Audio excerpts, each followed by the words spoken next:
See ikka läheb väga võimsaks improks kätte. Digitark Live'i viimasesse otsestuudiosse ja ühtlasi jääbki see siit Arvamusfestivalilt ka meie viimaseks otselülituseks.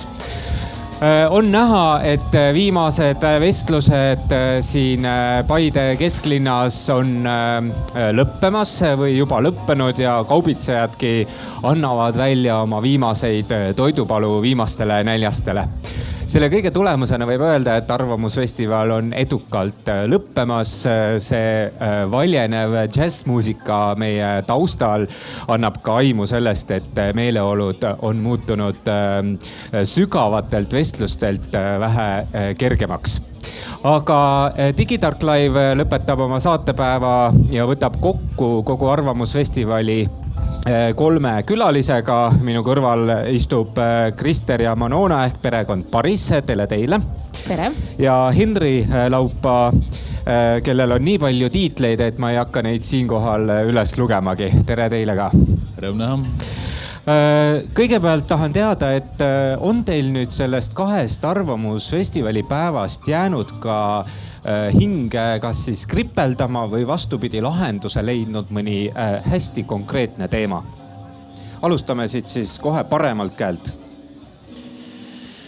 No tegelikult see on, kogu see festival on umbes taoline, et ühed ja samad inimesed väga paljuski katavad erinevatel lavadel ühtesid ja samasid teemasid. Ehk siis kõik need valdavad teemad, mis on Eesti ühiskonnas üleval, on kindlasti leidnud mingisuguse rohkema selgeks rääkimise nende seas, kes siia on kohale tulnud. Jätkuvalt ma ei ole päris veendunud, mis on Arvamusfestivali väljund. Ma usun, et tegemist ongi siis arvamusliidrite jaoks kohaga, kus natukenegi mingisugusele selgusele jõuda. Võib-olla isegi need mitteformaalse vestlused on tähtsamad kui need, mis tulevad lava pealt, sest et isegi need siin on väga palju rahvastanud. Ma ootasin, et iga lava taga on umbes 8 inimest. Pigem oli mitte 80, aga ütleme 40. Eks see on märgatavalt rohkem, aga võrreldes Eesti rahvaarvuga on see ikkagi väike. Öeldakse, et siin on need, kes tahavad midagi võib-olla muuta, kes suudavadki rohkem viia massidesse seda, aga sellele vaatamata ega need diskussioonid, aga mis on otseselt lava peal, on ka rohkem nende jaoks, kes neid läbi viivad ja võib-olla siis läbi selle jõuab see kuskile mujale kohale. Et ega siin midagi nüüd Eesti poliitikaid ju paika ei panda. No siin pannakse paika pigem neid tendentse, millest me võib-olla hakkame rääkima, mõtlema, kirjutama, andma arvamusartikleid järgmise aasta, võib-olla paari isegi pikema aja jooksul.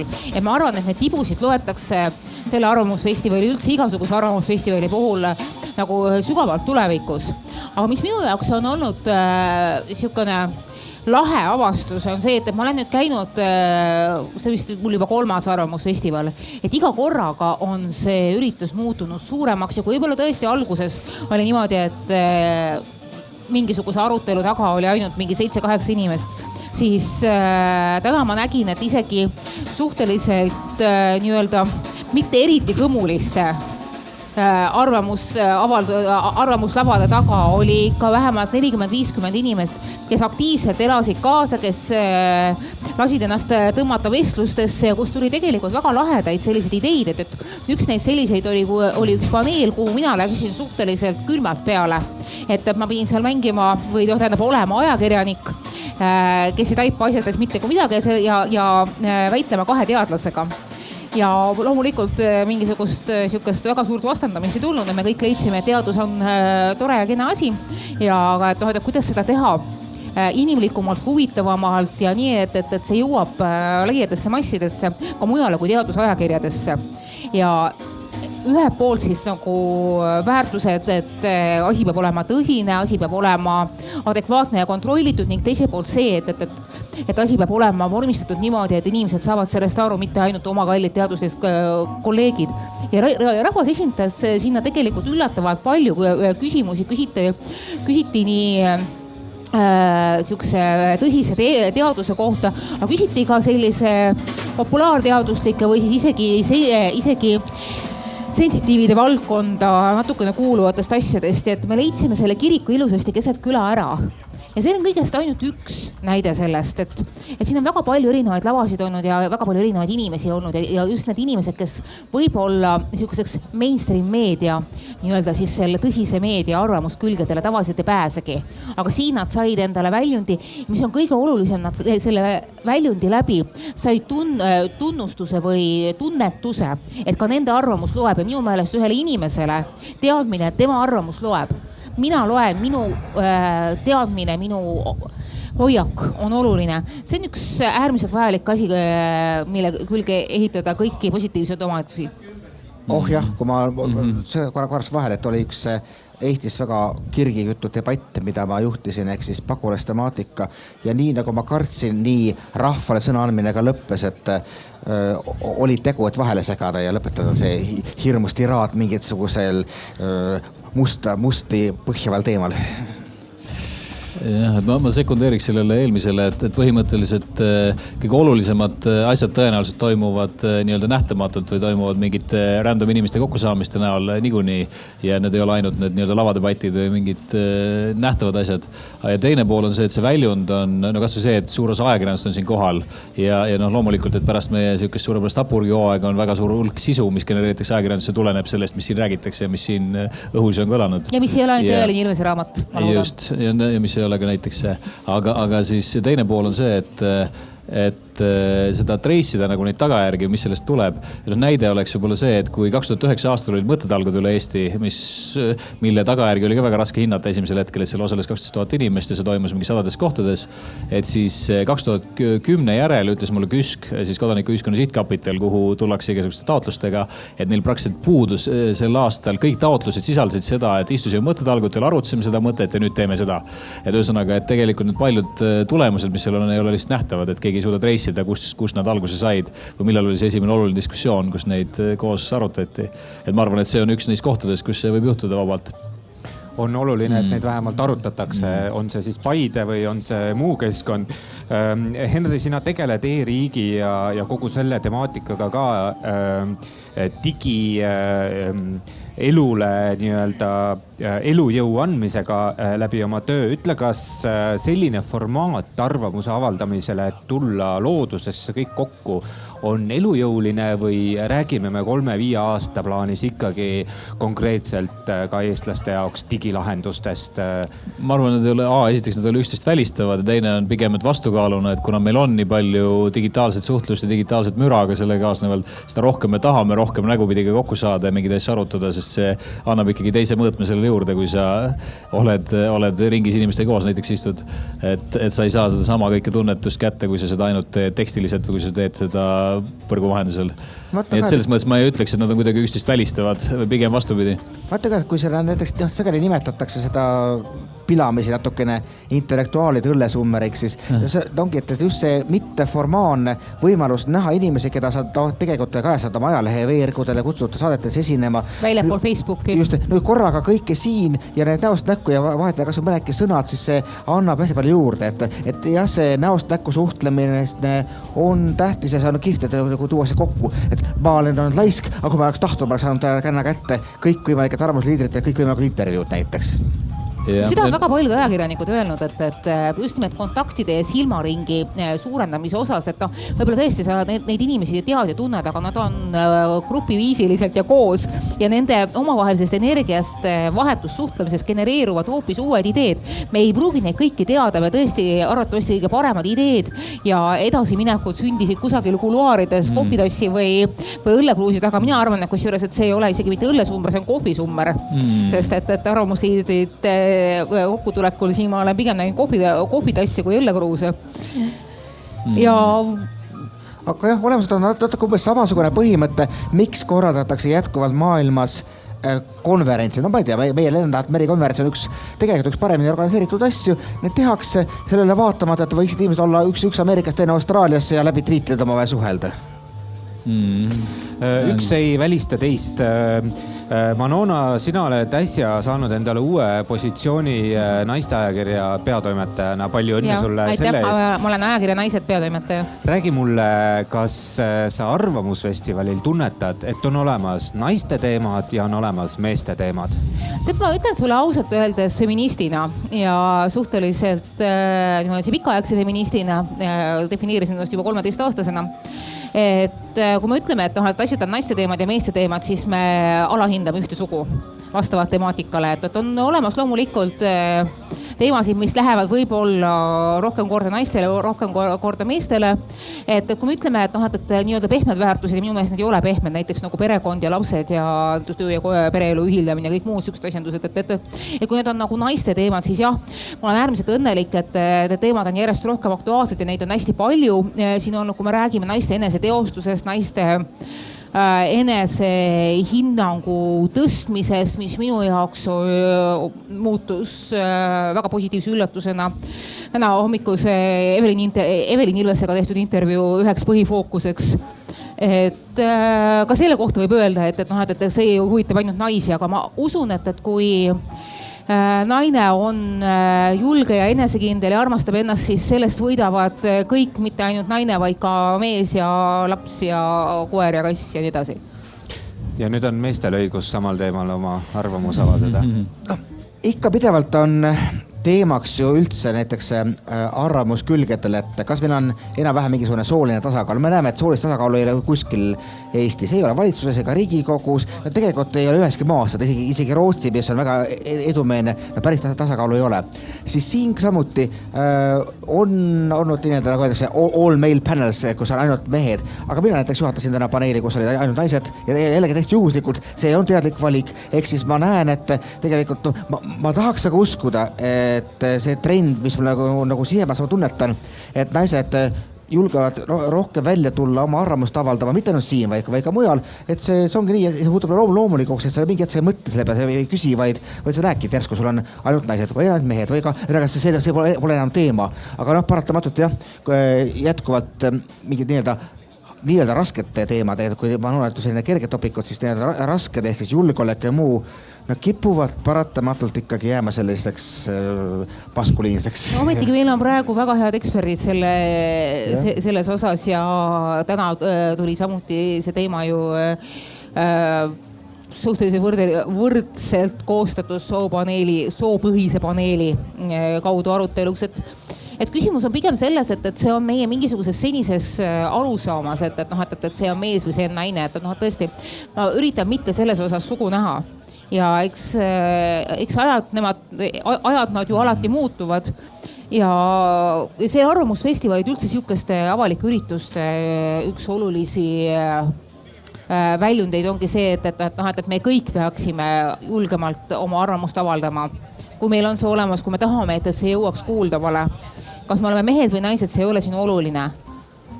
Ei teada, kui Eesti on õnnelikus seisus, suuremate riikide puhul on inimese võimalus, ükskõik mida ta arvab, midagi mõjutada üliväike. Väikeses riigis üks hääl loeb kohutavalt palju, ma väga julgustaks täpselt sõltumata soost, seksuaalsest eelistusest, vanusest, ütleme ennast välja.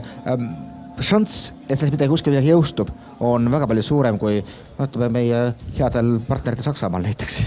Henri. jah, ma arvan ka seda, et tegelikult see pigem on teema nagu inimeste julguses midagi teha ja väljendada, kui see, noh, selles mõttes, et kõikidel inimestel on erinevad eeldused sõltumata soost, et loomulikult kõik ei saa sama asja teha ja nad ei peagi tegema, et küsimus on võimaluses, et kas neil on põhimõtteliselt võimalus näiteks kaasa rääkida ja kaasarääkimisvõimalus, mulle tundub, siin on see suurepärane, et see, ma ei näe kuidagi, et see kuidagi väga tasakaalust väljas kuskil oleks. Nii et selles mõttes on... Jah, ainuke küsimus, mis tekib, ongi see, et kui me vaatame siin Jaagil, ütleme, mis võib olla 4000 inimest, võib-olla 6000, mis iganes. Kas siis see ongi, no see pluss need, kes ei saanud tulla mingite põhjustel, ikka ei saa. Kas siis 10 000, kas 10 000 ongi Eestis see hulk inimesi, kes usuvad, et nende arvamusel on piisavalt kaalu, et midagi muuta, et üldse midagi väljendada. Ülejäänud on siis selline hall mass. Ma lihtsalt nagu viska praegu õhku seda küsimus, et ma ei tea. Aga... No, kindlasti on 100 muud põhjust, miks siia konkreetses kohta tulla ei saa, mis iganes. Ja, mis on see hulk inimesi, kes Eestis ei ole selline nii-öelda, ütleme, Ja loomulikult siin on ka nagu loomulik nii-öelda bias sees, et loomulikult see, et sa siia tuled, suurem tõenäosus on see, et sa oled niikuinii ühiskonnalt aktiivne, et sa räägid eesti keelt, et sa ühesõnaga veel 10 eeldust, mis niikuinii on nendel inimestel, kes siia tulevad. Sest üks asi, mida teevad näiteks soveetlikud režiimid tegid, on see, et nad muutsid ühiskonna hästi passiivseteks, et ära ole kunagi esimene, ära ole kunagi viimane, ära kunagi paista silma. Et ma mõtlegi, et kas Eesti on sellest aga paku välja see number, ennast. et palju siis on tegelikult sellest umbjagu miljonist eestlasest neid, kes tegelikult julgevad, tahavad ja tunnevad, et nende arvamuse väljaütlemisest on ka kasu. Mõtleme, et me ütleme, kui näiteks Riigikogu valimistel, mis see keskmine nii-öelda või kohalike valimistel, mis see suhe tuli, kes sinna pürgisid? Kas oli mingisugune 10 ühele vist või 8 ühele või? Ühesõnaga, kui riigi tasandil on 1000, no okei, kohalike tasandil neid kohalike arvamusliiderid on kindlasti kõvasti rohkem. Et ma usun, et selline nii, et kui me ütleme laias laastus, ütleme, kui on 10 elanikkonnas, kes on mingil tasandil, alates korteriühitust, lõpetades kuskil välja, usuvad, et nende hääl loeb, siis on see päris hea näitaja. Ja noh, ma arvan ka, et see pigem keskmiselt mingi 5–10% vahel elanikkonnast, mis on siis Eesti puhul oleks mingi 60–130 000. No see ongi üks põhjus, miks me kaasajal ja digitehnoloogiaid kasutades väga palju ülekandeid teeme ja kõikidesse kanalitesse, nii veebis kui televisioonis kui raadios, et kõik need, kes ei saa, ei taha, ei viitsi kohale tulla, saaksid siiski sellest infoväljast ju osa. Fantaseerime ka natukene. Kui Arvamusfestivali korraldustoimkond annaks teile täna ja siin ja praegu õiguse ja võimaluse panna järgmiseks aastaks üks teema kohe paika, siis mida te ise saaksite loomulikult siis juhtida ja arendada, mis see oleks? Mina arutleksin väga palju sügavamalt teema üle, mis ma arvan, et võib-olla käib meil üle pea, aga eriti arvestades Eesti unikaalset positsiooni, kus meil on antud, tänu sellele me oleme üks subjektidest Euroopa Liidus, määratud palju suurem sõnaõigus ühe isiku kohta, kui on suuremate riikide kodanikel. Me peaksime panema paika, meil tuleb ka varsti Eesti eesistumisaeg, et minu arust on väga huvitav mõte näiteks, et Eesti võiks olla Euroopa suurema föderaliseerumise eeskõnelejaks. Kas jah või ei, see on nagu diskussiooni küsimus, aga just lähtudes sellest, et mis Eesti võiks teha oma eesistumise ajal, me peaksime panema paika mingisuguse märgi, et oleks väga uhke, kui Eesti algataks mingi suure üle-euroopalise diskussiooni ja see pärast kunagi märgitakse ära, et sai alguse siis, kui Eesti oli eesistuja. Mina teeks midagi suhteliselt sihukest praktilist. Ma kujutan ette, et võib-olla seda isegi on tehtud, sest et see programm on ääretult põhjalik ja ma ei ole jõudnud seda korralikult läbi sirvida, eks ju. Häbi mulle. Aga noh, see on 4. esinemine mul täna. Et ma teeksin töötoa ja ma teeksin töötoa naistest ja meestest, kus on nii tavatöötajad, kui on ka suurkorporatsioonid, juhtispetsialiste. Ma teeksin sel teemal töötoa, kuidas tulemusrikkat ühildada töö- ja pereelu, sellepärast et elanikkonda meil äkiliselt juurde kasvamas ei tule. Sündivus meil järsult suurenema ei hakka. Samas töökohti on vaja täita, akuutne spetsialisti puudus on absoluutselt igas valdkonnas. Kuidas teha niimoodi, et me julgeksime ja tahaksime, me tahame lapsi saada, me tahame lapsi teha, me tahame, et meil oleks järelkasvu. Kuidas teha niimoodi, et ühildada tööd ja pereelu, ühildada laste saamist, laste kasvatamist nii meeste kui ka naiste osas, siis eduka töö ja karjääriga. Ja ma kujutan ette, et siin annaks teha sihukest praktilist, positiivset, sihukest konkreetsete väljavaadetega, konkreetsete näidetega töötuba, kust saaks väga palju praktilisi nõuanded, sest juba praegu on olemas ju ettevõtteid, kus on see lahendatud väga nutikalt, et kes on siis ise palganud oma seltskonna oma töötajatele, kas siis mingisugused lapsehoiud või kes teeb töötuppa nurka ise endale väikse lapse nurga, kes arendab väga paindlikult kaugtöö võimalusi, et siin on olemas mustmiljoon võimalus, kui me tahame, et meie inimesed ja meie spetsialistid, kelle me oleme välja koolitanud, kelle me oleme välja valinud läbi raskuste ja teinud oma meeskonna liikmeks, et et nad oleksid kaua-kaua meiega õnnelikud ja tahaksid ja julgeksid samal ajal olla ka isiklikus elus õnnelikud, siis see on üks tuleviku olulistest mootoritest. Jah, see on iseenesest huvitav point, et mida Eesti võiks nagu Euroopa kontekstis ära teha, aga ma arvan, et ma ka pigem tooks selle nagu kuidagi praktilisemaks, et see, kuna ma ise ühisrahastuse ja ühisloomise erinevate protsessidega olen tegelenud mingist hooandjast ja rahvakogust edasi, et siis midagi sellelaadset, kuidas ühiskond saaks paremini ise organiseeruda, ühesõnaga, et meil on tegelikult seda riiki sellise suure bürokraatia aparaadini ei ole vaja. Et tegelikult me saaksime oluliselt paremini, oluliselt efektiivsemalt ja mõnusamalt kogu asja korraldada, nii väikse ühiskonna nagu me oleme, mis on praktiliselt üks Kopenhaageni linnaosa, et meil ei ole vaja hiigel suurt riigiaparaati. Ja kuidas me saaks seda nagu madalamal tasemel ise organiseerida paremini.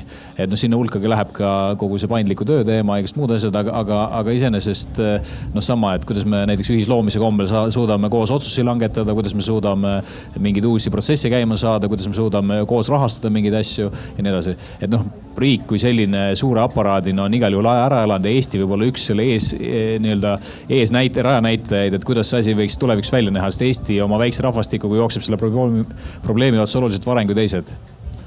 Tundub, et Arvamusfestival 2016 on juba põhimõtteliselt hoo sisse saanud. 3 suurepärast teemat on juba loodetavasti sinna programmi kirja saamas. Me oleme 2 päeva jooksul siin Vunk innovatsioonialal rääkinud innovatsioonist ja ettevõtlusest ja rahast. Öelge, mis on olnud teie võimalus viimase aasta või aastate jooksul saada osa innovatsioonist? Kuidas on innovatsioon mõjutanud teie elukvaliteet? Väga lihtne. Nutitelefon. Ma aastaid või 10 aastat ei olnud näinud midagi sellist, kui ma nägin esimest nutitelefoni. See on täielikult muutunud elu. Kõikvõimaliku liikumise planeerimine, e-mailide lugemine, uudisvood. Ma ei tea, kas ma olen sellega lõplikult hakkama saanud. Mõnikord on vastik, kui saab see kätte e-mail, kui sa ei taha seda, et ta saaks. Aga tegelikult see on muutunud täielikult elus. No, Krister andis väga hea vastuse. Just töö ja pereelu, kuna meil on väikene 5-aastane poeg, siis võimalused teha kaugtööd sealt, kus sa parasjagu asud ja paindlikult.